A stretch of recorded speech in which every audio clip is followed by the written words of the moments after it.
So Apple's biggest competitor is Samsung, so no doubt Apple is looking at the Galaxy S4 when it comes to this big launch. And how do they compare? Let's take a look.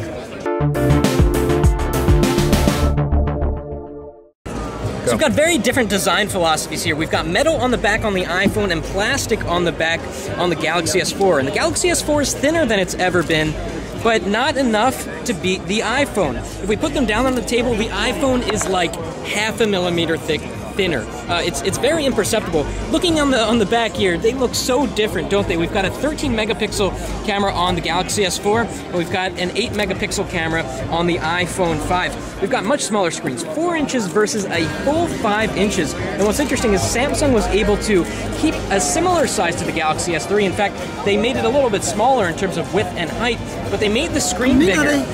So just a really interesting look here. We're going to turn on both devices. We're at maximum screen brightness on both. We've got AMOLED screen technology here on the Galaxy S4, and of course LCD technology. So LCD gives you that crazy bright white, right? So we're going to go into the browser and try to get some whites on the screen. And as you can see, the whites, I don't know what page this is, the white is much whiter on the iPhone 5 compared to the Galaxy S4, just because that's the way that this is the way the Pixel crumbles. That's the way the Pixel crumbles. So, but if we take a look, if we put on the notification shade and we try to compare the black here of the black on the iPhone, the iPhone comes pretty close. It's a little bit more washed out on the iPhone because it's not AMOLED. So two very, very different devices. Apple's still going with the high quality thing with the metal and the glass and the chamfered edges. And Samsung's not shying away from beauty either. This nice polished edge around the perimeter of the screen